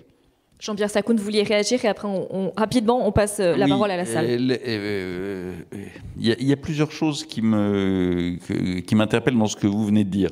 D'abord, la laïcité, elle n'est pas transcendante, elle est immanente, parce que si elle était transcendante, justement, elle ne serait pas laïque, elle serait divine. Mais ouais, les mots comptent. Disons qu'elle les dépasse. Voilà. Deuxièmement, et pour la même raison, elle est adogmatique. Donc la laïcité ne peut pas par nature être un dogme et ne peut pas être considérée comme une volonté dogmatique sur la société. Par ailleurs, vous aviez dit, il y avait un autre point, bon ça me reviendra, mais c'était dommage, c'était important, mais j'ai oublié. D'autre part, je voulais revenir sur un point. Vous avez parlé d'oumma politique tout à l'heure, et vous avez cité le salafisme comme étant... Bon, pour moi, le salafisme, c'est pas une oumma politique, c'est une oumma historique, c'est-à-dire que c'est des gens qui veulent revenir à un fantasme de l'islam au 7e siècle, au 8e siècle, qui n'a plus aucun sens dans la société dans laquelle on vit. Mais il y a une oumma politique, et ça, c'est le frérisme. Ce sont les frères musulmans. Et les frères musulmans, eux, depuis 1924, depuis Al-Banna, et a fortiori avec les outrances extrémistes d'Al-Qaradawi, sont des gens qui veulent prendre le pouvoir sur les contrées qu'ils considèrent comme étant des contrées de conquête de l'islam politique. Et je pense fondamental, surtout aujourd'hui où on commence à voir les dégâts qu'ont produits les frères musulmans, en particulier au niveau de l'Union européenne, dans des sociétés politiques beaucoup moins armées que la société française pour comprendre ce que c'est que la volonté de domination religieuse, parce que d'une certaine manière, ils y sont habitués. Quand on voit ces dégâts, on ne peut pas oublier ce que c'est que le frérisme et la menace qu'il représente dans l'Europe aujourd'hui. Oui, effectivement, il y a cet aspect politique, justement, parce que l'islam est né avec la logique de l'État. Très tôt, l'islam est né avec cette logique impériale de domination. Le problème aujourd'hui des musulmans, c'est cette confusion entre l'expérience historique et ce qui est théologique et fondamental dans une religion. L'islamisme n'a rien inventé. L'islamisme, c'est un islam médiéval recyclé. La question du califat, l'État musulman, ce n'est pas une invention de Hassan al-Banna. On enseigne ça dans les facultés théologiques du monde musulman. Le khilafat, c'est le combat entre les sunnites et les chiites, c'est un combat théologico-politique. Donc, dire que l'islamisme, il n'est pas dans l'islam, non, il est au cœur de l'islam. La question, comment réformer l'islam? Comment sortir d'une théologie médiévale qui était valable au Moyen-Âge, qui n'est plus valable aujourd'hui? Et donc, c'est ça le problème, c'est une refondation complète de l'édifice, parce que le Daesh, c'est du chafisme, c'est de l'islam classique qu'on veut établir dans une réalité qui n'a rien à voir avec le contexte du droit canonique du Moyen-Âge. Donc c'est ça le problème. Le salafisme a contaminé tous les musulmans presque. Ils veulent recycler un passé imaginaire et imaginé. Donc effectivement, tant qu'il n'y a pas un travail fondamental qui fait le discernement entre le théologique et le politique, ce que j'appelle une sécularisation pensée à l'intérieur, intrinsèquement. Il faut que les musulmans trouvent à partir de leurs ressources intrinsèques la capacité de séparer la logique de la spiritualité et la logique du politique. Effectivement, Hassan al-Banna, c'est un classique qui veut moderniser l'islam à sa manière, mais le problème pour moi, ce n'est pas dans l'islamisme, c'est dans une théologie médiévale qui n'est pas réformée. C'est ça y compris pour les frères musulmans. Tout. Ça, la femme d'aujourd'hui n'a rien à voir avec la femme du Moyen-Âge. Le droit canon, il parle à une société patriarcale, tribale, qui n'a rien à voir avec la femme d'aujourd'hui et la société d'aujourd'hui. Parce que c'est un droit canonique qui a été formulé dans un État multinational califal. Il n'y avait pas la notion de citoyenneté, il n'y avait pas la notion de la société. Donc le paradigme politique n'était pas le même. Aujourd'hui, on n'arrive pas à sortir du Moyen-Âge, sous prétexte que le Moyen-Âge, c'est l'âge d'or. Ce qui est remarquable, c'est comment, si on parle de la laïcité, moi je vous conseille de lire un ouvrage qui s'appelle « La naissance de l'esprit laïque au déclin du Moyen-Âge », 5 volumes, de Georges Lagarde. C'est un ouvrage épuisé, on ne le trouve pas.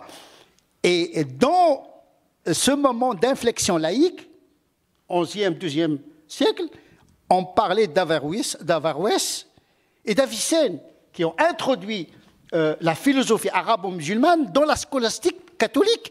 Et donc, la laïcité aujourd'hui, dont nous bénéficions, Les musulmans ne sont pas étrangers à la fabrique de cette laïcité.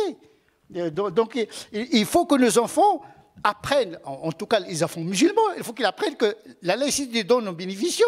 Leurs ancêtres, ils ont contribué d'une certaine manière. Donc il faut pas réécrire, mais parler d'une histoire, parce que la laïcité française, ce n'est pas une génération spontanée. Il y a la scolastique catholique, il y a la pensée arabo-musulmane, il y a la philosophie grecque, et c'est un cumul, c'est un héritage que tout le monde doit s'approprier. Et tant que les musulmans n'ont pas compris qu'ils sont en train de bénéficier de quelque chose d'universel auquel ont contribué toutes les civilisations, ils ne vont pas s'approprier c'est ça la dimension intellectuelle et éthique, justement, pour permettre à nos enfants d'avoir une sagesse, une intelligence pour pouvoir exprimer leur liberté de conscience en connaissance de cause.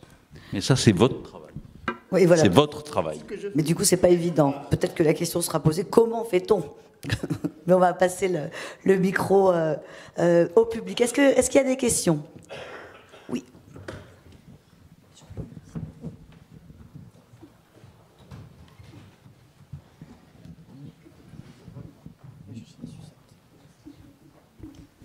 Oui, bonjour, merci pour ce débat. Je constate avec grand regret que c'est toujours la religion qui occupe l'espace sur la liberté de conscience, et quelque chose qui finalement, c'est conjoncturel dans l'histoire de l'humanité. Hein. On nous ramène à nos 50 ou 100 dernières années sur un sujet qui est vraiment quelque chose qui est beaucoup plus important.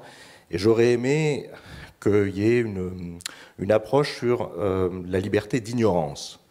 Parce que tout le monde considère qu'il est assez Coluche qui disait qu'on a suffisamment d'intelligence, mais comme c'est avec ça qu'on juge, forcément il y a un biais, enfin je ne sais plus comment il l'a dit. On l'a vu là avec les anti-vax par exemple. Aujourd'hui, cette question de peut-on être libre d'être ignorant? Bon, évidemment, je ne suis pas anti-vax, mais peut-on être libre d'être ignorant? Ça, c'est une vraie question pour moi. Et puis, l'objection de conscience, ça a commencé aussi dans les années 70 avec la question du refus du service militaire. On est aujourd'hui... pas être terroriste, mais pas aux portes de la guerre par rapport à ce qui nous concerne. Donc il y a des vrais choix de société. Et je considère, et moi je suis content qu'il y ait un représentant d'un culte, content qu'il y ait quelqu'un qui est un expert de la laïcité, mais on ne peut pas préempter le sujet de la conscience uniquement à la religion. Alors voilà, j'aurais aimé entendre un imam sur ces questions-là. La liberté d'ignorance, la liberté de l'objection de conscience militaire qui nous concerne tous aujourd'hui. Et pas juste un sujet pour BFM. Merci. C'est pas très gentil pour nous, ça. Je pense pas qu'on ait été des représentants de BFM sur cette scène. Je pense que c'est un peu brutal et que c'est pas très fair-play. Pour ce qui concerne l'objection de conscience, elle fait effectivement partie des éléments que le Conseil constitutionnel et le Conseil d'État considèrent comme faisant partie de la liberté de conscience. Et j'ai dit et répété à plusieurs reprises, probablement en répétant ce que j'ai dû dire sur BFM, sur lequel je suis jamais allé, que la liberté de conscience avait effectivement une dimension en relation avec la religion, mais une dimension qui n'a rien à voir avec la religion, qui est une dimension éthique. Et c'est fondamental, sinon on est ramené, comme je l'ai dit, mais peut-être que vous n'étiez pas là, vous ne m'écoutiez pas, au droit de croire et de ne pas croire. Si on est toujours ramené à ça. Or, c'est bien autre chose qui se joue.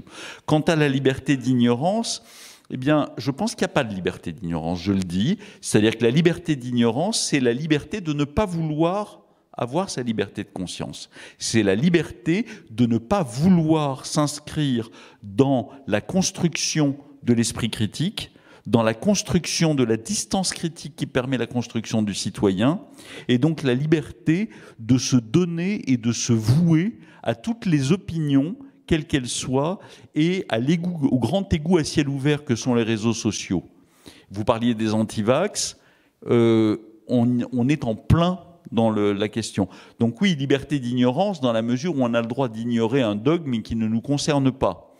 C'est-à-dire que moi, je suis totalement opposé à l'enseignement du fait religieux dans l'école de la République, parce que ça n'y a pas sa place. En revanche, que le fait culturel religieux soit présent en lettres, en philosophie, en histoire, en instruction civique et morale, bien sûr. Mais c'est comme ça qu'on doit renseigner cette question-là, pas sous la forme d'un enseignement du fait religieux. Parce que ça n'y a pas sa place. Donc cette ignorance du dogme, oui, on y a droit. En revanche, l'ignorance de la science, l'ignorance de la démarche scientifique et l'ignorance de l'esprit critique, ben, si vous avez cette liberté-là, vous n'êtes plus un citoyen. Si vous revendiquez cette liberté-là et que vous l'appliquez, vous n'êtes plus un citoyen. À un moment, il faut choisir. Une autre question? Une réaction? Dire la liberté d'être ignorant, c'est antinomique. Parce que, à la différence de l'animal, lui, son code, c'est sa nature. Il ne fait pas des décisions, il ne choisit pas, il ne pense pas. La liberté, c'est toujours prendre des décisions et des choix à partir des éléments que vous avez. Donc, vous avez besoin de connaissances. Plus vous avez de la connaissance, plus vous avez un degré de liberté assez large. Le problème aujourd'hui chez nos jeunes, c'est que leur liberté est restreinte en fonction des informations qu'ils ont. Donc, je pense qu'il faut faire l'éloge du savoir. Je pense que c'est le propre de l'être humain, c'est d'être perfectible, de connaître toujours, d'apprendre toujours, d'avancer toujours. L'ignorance, c'est le fanatisme. Ça peut produire de la violence également.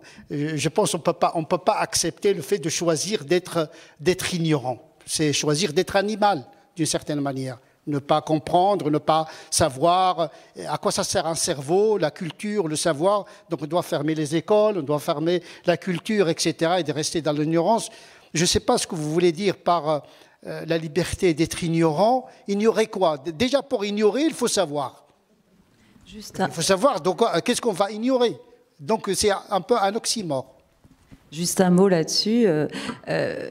Quand vous postulez la liberté d'être ignorant, c'est oublier que nous sommes des êtres de responsabilité, et c'est postuler l'irresponsabilité, c'est pas possible. Enfin, on est dans une société d'être responsable, et il n'y a pas de liberté de l'ignorance. J'en veux pour preuve que sur les sujets que je traite, sur les délits racistes, on ne peut pas venir dans une enceinte judiciaire et arguer du fait qu'on est antisémite. Oui, voilà, on est antisémite sans le savoir, raciste sans le savoir, qu'il y a des préjugés qu'on porte sans le savoir. Effectivement, on est tous porteurs de préjugés, mais c'est pas acceptable. C'est voilà, notre rapport à la responsabilité vis-à-vis d'autrui, il est important parce que postuler les responsabilités, c'est toujours le chemin que je pousse à son paroxysme vers le crime contre l'humanité. Souvent, l'irresponsabilité, c'est grave.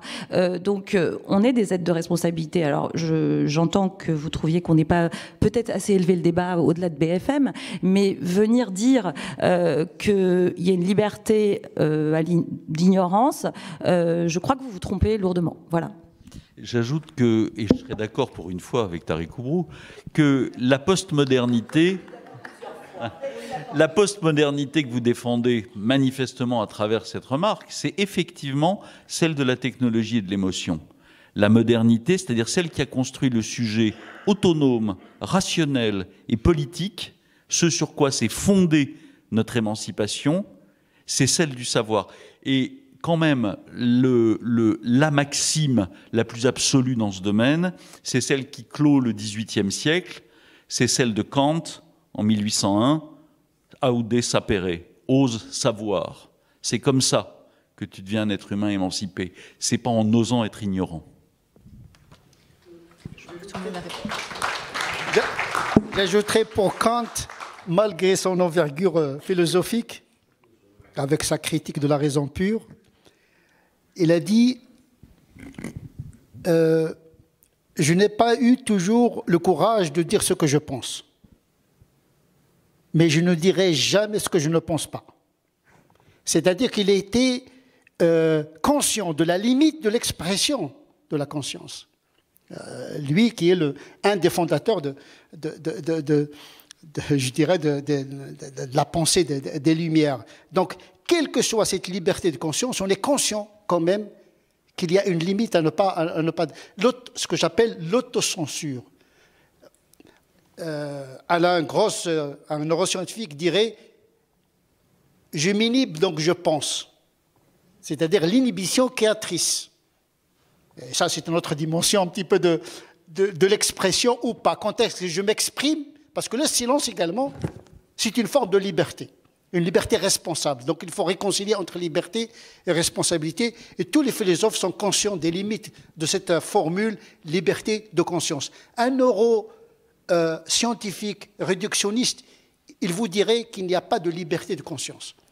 Si on considère que la conscience est liée au cerveau, il y a des déterminations génétiques et biologiques.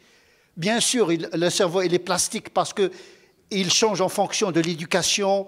Il y a une dimension sociale du fonctionnement du cerveau, mais il y a toujours une détermination. On est libre parce qu'on a reçu un enseignement, parce qu'on a reçu une éducation. On est libre dans une épistémé, c'est-à-dire une manière d'agir et de penser.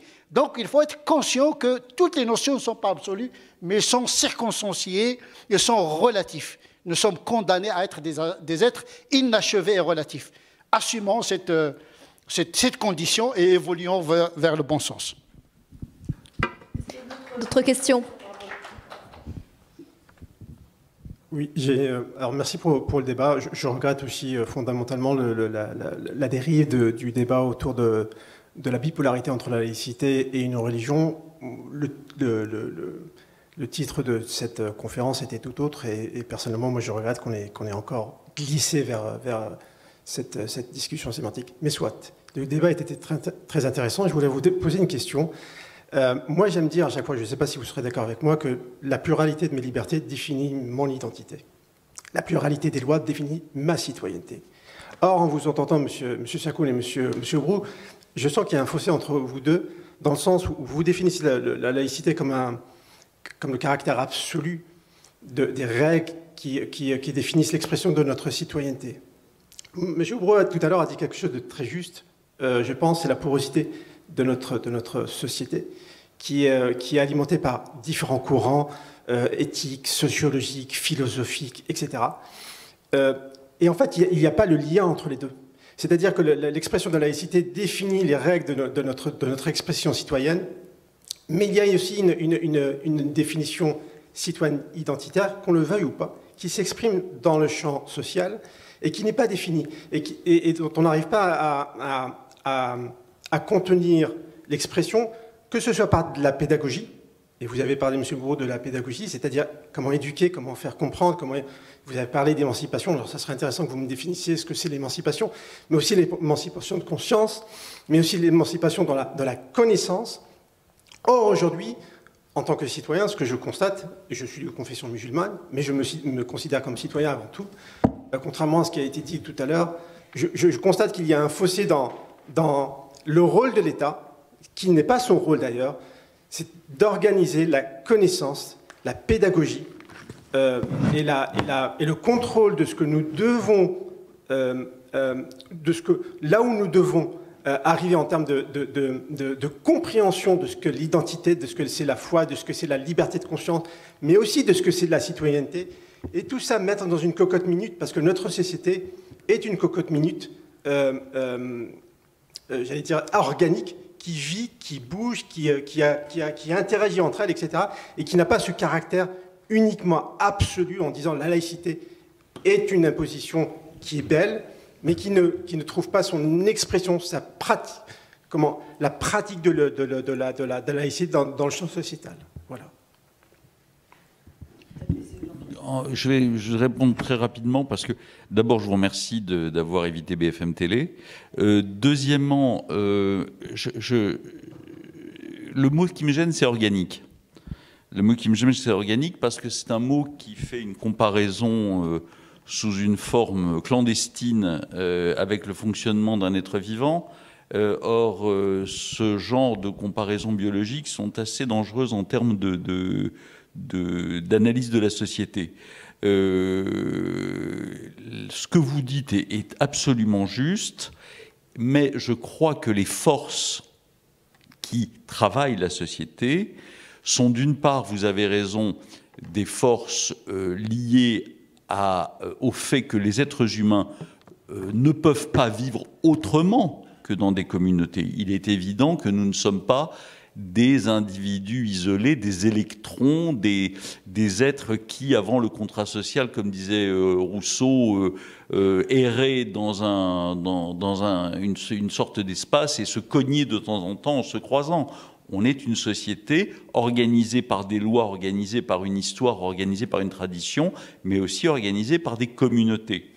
La question n'est pas de refuser l'existence des communautés, la question n'est pas de considérer que la raison est une raison dictatoriale, mais se souvenir que les philosophes du XVIIIe parlaient de raison sensible, et c'est bien à la suite de Rousseau de cela qu'il parlait. Et la laïcité n'est pas un dogme et n'est pas une volonté absolue. C'est marrant parce que j'avais cette petite citation qui nous ramène à la liberté de conscience, justement, qui est d'Henri Peña-Ruiz il y a 20 ans. Henri Peña-Ruiz disait « La liberté de conscience est fondée sur l'autonomie », puisque vous demandiez une définition, la liberté de l'émancipation, elle est là. La liberté de conscience est fondée sur l'autonomie de jugement grâce à l'école de la République, la seule école vraiment libre, car elle s'ouvre gratuitement à tous les enfants du peuple et n'a d'autre souci que de libérer les consciences humaines grâce à une culture universelle. Mon objectif en tant que président d'une association qui s'appelle Unité laïque, c'est ça. C'est en aucun cas d'imposer à quiconque voudrait vivre selon sa foi ou vivre selon une autre règle, à condition qu'elle ne soit pas en contravention avec la loi et l'ordre public, de le faire. C'est en aucun cas un dogme ou une dictature. Est-ce qu'il y a d'autres questions? Il y en avait tout à l'heure.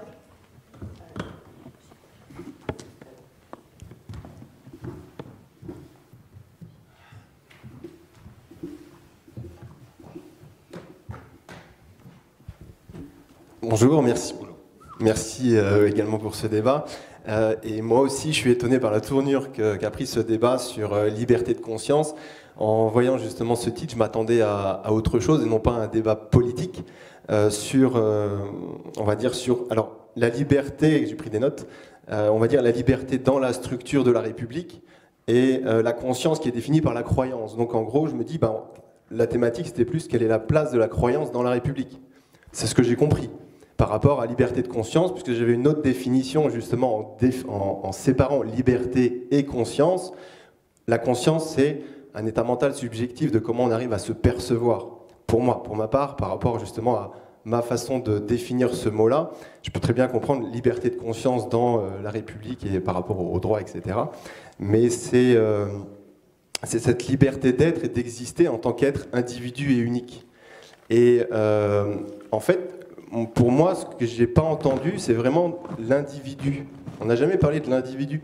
On a toujours parlé donc, des religions, on a parlé de la République, mais l'individu en lui-même, où c'est qu'on le place? Et en fait, c'est la question qu'on pourrait se poser, c'est comment on fait justement pour développer cette liberté de conscience. On en parlait de pédagogie et dire comment à l'école on peut développer cette liberté de conscience. Bah, peut-être c'est faire en sorte que chacun prenne conscience de qui il est, pour arriver à se positionner dans un groupe, se positionner dans la société et justement après même dans l'humanité où on existe.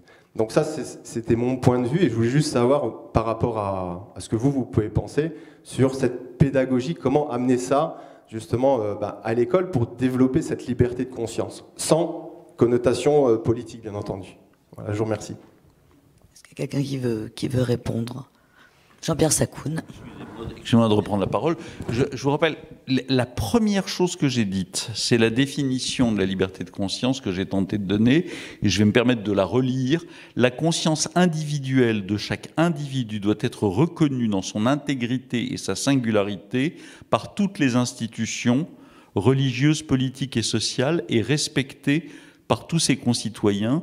Cette reconnaissance et ce respect mutuel sont indispensables aux êtres humains pour qu'ils puissent construire leur vie.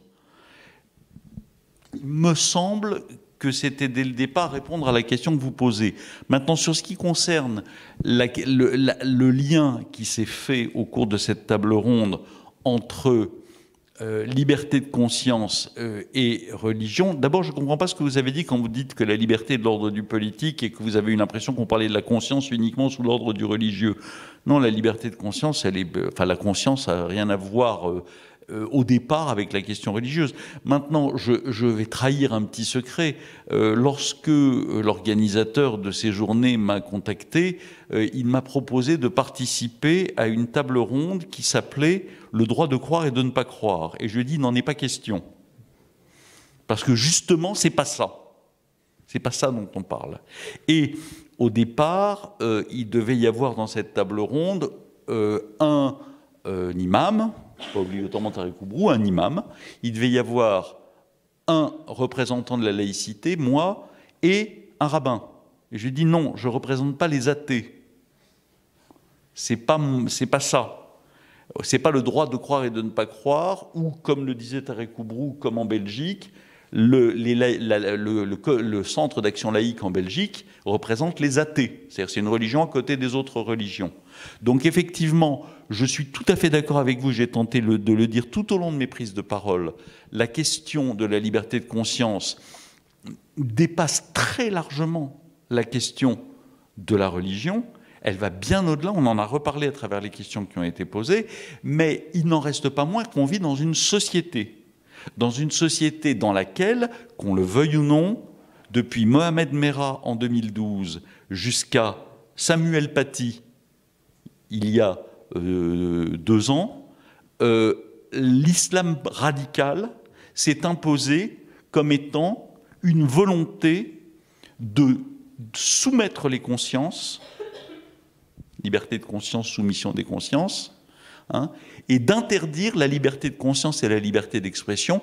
On le voit très bien quand on voit les sondages sur les écoles et quand on voit à quel point désormais les enseignants s'autocensurent, on parlait de censure, et quand on voit désormais à quel point les organes de presse s'autocensurent par rapport à un dogme religieux. Donc, on peut certes parler de philosophie, mais il y a le réel.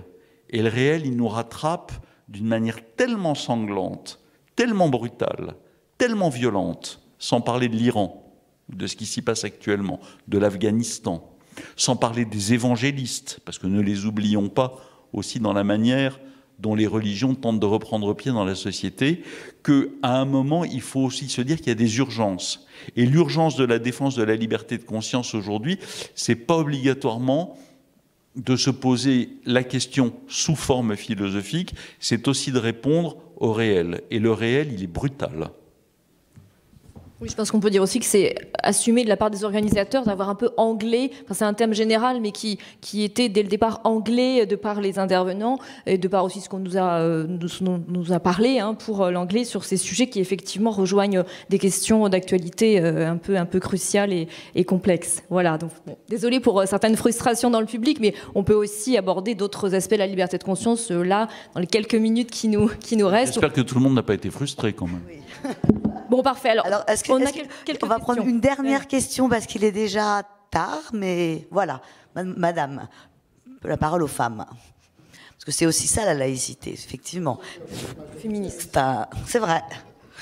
Non, mais il y a quelque chose, enfin, qui est un principe effectivement d'émancipation, d'égalité. Mais c'est important de le rappeler. Bonjour. Alors moi, je trouve que le débat était très, très, très bien. Ça m'a appris plein de choses et je trouve qu'il était largement au-dessus de certains débats à la télévision. Et moi, pour ma part, j'ai pris conscience de certaines choses dont je ne m'étais pas rendu compte, et notamment peut-être du risque de voir les politiques s'allier, entre guillemets, avec les religions. Parce que moi, je suis pour la République laïque, indivisible et je sais plus. Voilà. Donc du coup, moi, ça m'a fait prendre conscience, en tout cas, d'une chose dont peut-être je m'étais pas du tout rendu compte. Donc j'aurais voulu savoir si effectivement il y a un danger par rapport à ça. Voilà. Peut-être mettre Galina Elbaz, qu'est-ce que vous en pensez? Galina Elbaz. Le danger que les politiques s'allient au pouvoir religieux pour conduire les lois, même en France.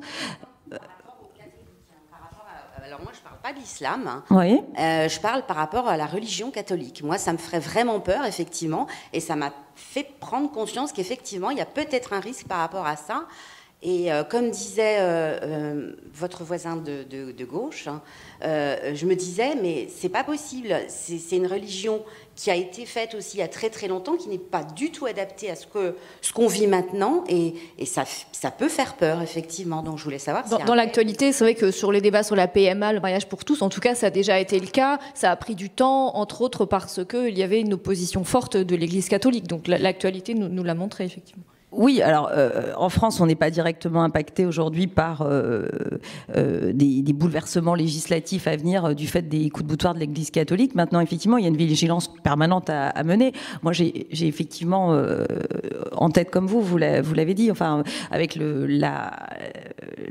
recul sur les droits à l'IVG aux États-Unis, c'est une démocratie qu'on ne pensait pas vaciller. Bon, tous les États sont pas revenus sur ce droit, mais bon, hier encore, on avait bon, effectivement, c'était la pilule abortive qui a été annulée dans un État au Kentucky, et je suis pas tout à fait d'accord quand on dit qu'effectivement ce débat a été préempté, liberté de conscience sur les questions de la religion à tort, c'est qu'effectivement, comme disait Jean-Pierre, on est obligé de vivre avec notre temps, et notre temps, il nous rappelle aujourd'hui, je vais revenir sur la France, mais en fait c'est impacté, notre temps, il nous rappelle aujourd'hui qu'on a des Iraniennes qui risquent leur vie tous les jours au nom de leur liberté de conscience, parce qu'elles refusent un dogme religieux radical qui leur fait porter un vêtement sexiste. Et j'ai tenu à parler du principe d'égalité, parce qu'en fait, moi, je ne pense pas la liberté de conscience ex nihilo en dehors des autres libertés de notre pacte constitutionnel et de notre déclaration des droits de l'homme. Je pense toutes les libertés ensemble. Elles sont toutes indivisibles, interdépendantes les unes des autres, et l'exercice des droits fondamentaux, c'est tout le temps une balance entre tous les droits. Alors, on peut postuler que la liberté de conscience, c'est le droit qui permet à tous les autres d'exister, et je serais surtout plutôt sur cette ligne. Et effectivement, on peut être menacé le jour où cette liberté de conscience est constamment subit constamment des coups de boutoir pour la faire s'amender en permanence pour tenir compte des desiderata des uns et des autres, qui sont souvent des desiderata religieux. Ça fait 20 ans je suis obligée de le dire, mais effectivement, on a vu dans les débats sur le mariage pour tous depuis 30 ans, à l'époque, c'était Christine Boutin qui tendait sa Bible pour empêcher de légiférer sur le Pacs. On avait la Bible qui était tendue à l'Assemblée nationale. C'est arrivé il y a 20-30 ans. On peut y revenir. On parle des États-Unis. Il y a des démocraties qui sont en train de vaciller. Je pense à Israël. Donc des démocraties qui avaient fait du principe d'égalité le pacte fondamental de leur déclaration d'indépendance. Je repense justement à Israël. Et en France, depuis 20 ans, depuis qu'on a la loi de 2004 sur l'interdiction du voile dans les écoles, des signes ostentatoires, mais des signes ostensibles dans les établissements scolaires. Ma langue a fourché, a dépassé le propos que j'allais donner, parce qu'effectivement, nous, on va être saisis constamment, et on est saisis constamment de personnes qui s'estiment, mais elles en souffrent. Elles vont nous dire discriminer pour leurs enfants dans l'accès à l'établissement public scolaire, parce qu'elles voudraient en fait, revenir sur cette loi. Et voilà, c'est et l'État français est taxé de discriminatoire et de raciste jusqu'aux plus hautes instances internationales. On a interdit la burqa en France, le niqab, dans une loi... dans les rues, en tout cas, dans l'espace public. Dans l'espace public, dans une loi de 2010-11. Cette loi a fait l'objet d'une décision du Conseil constitutionnel qui validait sa légalité. La Cour européenne des droits de l'homme a considéré qu'effectivement, c'était une atteinte au principe à nos exigences minimales de vie en société, que le visage était une exigence minimale de vie en société, le fait de voir le visage d'une personne, de l'autre, donc le rapport à autrui, l'altérité. Donc l'altérité a été consacrée et par notre Conseil constitutionnel et par la Convention européenne des droits de l'homme. Eh bien, je vais vous dire que le Comité des droits de l'homme de l'ONU a considéré que la France avait exagéré, qu'elle avait limiter excessivement le droit à la liberté de conscience de ces dames qui souhaitaient grillager leur visage. Donc, on a donc des conceptions qui ne sont pas universelle du rapport à la vie en société, à l'altérité. Donc quand vous dites on peut être en danger, moi je dis oui, parce que ces débats ils ne sont pas finis. Chaque jour, on a un nouveau débat, et c'est des débats sur lesquels on pensait avoir des acquis. On va constitutionnaliser l'IVG en France, et je pense qu'on a raison de le faire, parce que rien n'est acquis. C'est pour ça que nous sommes là. Tout à fait. Bon, est-ce que vous voulez dire un dernier mot, monsieur Oubou ? Peut-être pour conclure, et puis... Je pense pour cette dernière question sur la burqa dans l'espace public, le législateur était très fin. L'argument, c'est la dissimulation du visage pour des raisons sécuritaires, pour ne pas être débuté par la Cour européenne des droits de l'homme, etc. Il faut que l'argument soit rationnel, pas éthique, etc. Je pense que l'argument était plus... sécuritaire que l'altérité. Voilà. Ça, c'est un supplémentaire, mais la raison, voilà. C'est très important parce que le droit français ne doit pas stigmatiser une population. Quand une loi, elle s'applique à tout le monde. C'est-à-dire, dans les manifestations, même un homme qui se dissimule, il risque de tomber sur le coup de la loi. La question de la nouvelle loi qui a été votée, qu'on qualifie la loi contre le séparatisme, ou plutôt pour renforcer les principes de la République, en réalité, ce qui va en souffrir le plus, ce sont les catholiques et les autres communautés. Parce que elle engage, au départ, c'est le fait musulman qui était à l'origine de la loi, mais une fois que la loi est votée, eh bien, elle concerne tout le monde. C'est ça un peu la spécificité du droit français, c'est qu'elle est faite pour tout le monde, pas uniquement pour ne pas stigmatiser une religion aux dépens des autres. Mais je pense que la question en général, la question de la conscience, de la liberté, c'est un sujet passionnant et qui ne va pas être épuisé de sitôt. C'est un combat mené tout le temps, tellement fragile. Qu'est-ce que c'est qu'une conscience? Qu'est-ce que c'est qu'une liberté? Ce sont des choses en construction, c'est un combat qui ne doit pas s'arrêter. La question de l'égalité entre hommes, femmes, etc., sont des combats que nous devons tous mener parce que nous sommes concernés. Moi, je n'ai pas envie d'être gouverné par une religion. Parce que ce n'est pas la religion qui gouverne, ce sont les hommes au nom de la religion qui gouvernent. C'est ça le problème. En Iran, ce n'est pas l'islam qui gouverne, c'est les mollahs avec leur interprétation.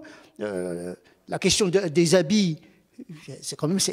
On est dans une religion où il n'y a pas de signe religieux. Nous sommes dans une théologie aniconique. Vous vous rendez compte? Le signe religieux en islam, c'est une blague.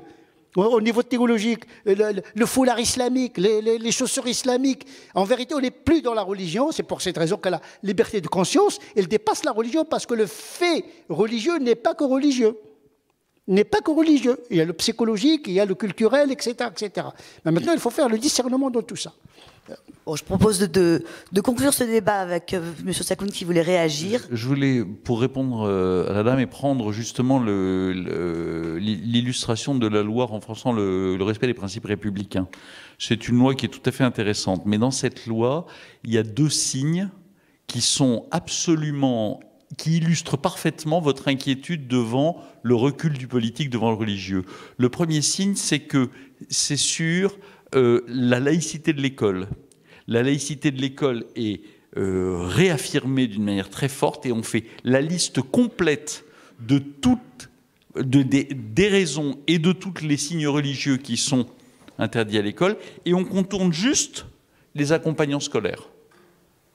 Pourquoi? Parce que quand même, bien que d'une manière totalement évidente, la sortie scolaire étant un élément scolaire, elle devrait être accompagnée par des gens qui respectent la neutralité de l'école, on ne veut pas faire de peine. Alors la maman voilée, avec tout ce que vous pouvez dire dans le mot maman, est autorisée. Et puis deuxièmement, beaucoup plus grave, mais totalement invisible. Dans cette loi, il y a un article qui autorise subrepticement l'exploitation directe des biens religieux par les associations cultuelles. C'est-à-dire que c'est une rupture totale par rapport à la loi de 1905. Alors à première vue, bon, c'est pas un problème. Aujourd'hui, ils les exploitent par l'intermédiaire d'autres associations où ils vendent les dons qui leur sont faits d'immeubles, etc., pour récupérer l'argent, mais ils ne peuvent pas exploiter directement. Alors quel est le problème? C'est que moi, si j'étais promoteur immobilier, demain, je m'invente une religion et j'ai 66% de remise sur mes impôts. Parce que, cultuel, j'ai le droit d'exploiter mes immeubles. Et on va vous répondre, ah oui, mais on va contrôler. Ah oui, donc l'État va commencer à venir voir le dogme et à dire, cette religion-là, elle a un sens, cette religion, elle n'en a pas. C'est une rupture totale avec la loi de 1905. On s'est battu, grâce à nous, la nuit où cet article a été voté, quand je dis nous, c'est vraiment nous, c'est nous qui avons fait ce travail, il y avait à 3 h du matin 180 députés à l'Assemblée, il n'y en a jamais eu autant. Et l'article est passé à 2 voix. Mais personne ne l'a vu. Et c'est une destruction de la loi de 1905 sur le fond. C'est-à-dire que l'État va être obligé d'aller mettre son nez dans le dogme pour dire, lui, on lui fait 66% de remise sur ses impôts parce que c'est une vraie religion, et lui, on ne lui fait pas parce que c'est une fausse religion. Voilà le danger que vous soulevez et qui est bien réel. C'est contre ça qu'il faut se battre au quotidien. Merci beaucoup. Ouais. Ouais. On a déjà dépassé pas mal l'horaire. Voilà, je vous pouvez sais pas parler si avec questions, nos intervenants dehors. Je crois qu'on peut les remercier et les applaudir. Merci beaucoup. Merci.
Polythéa.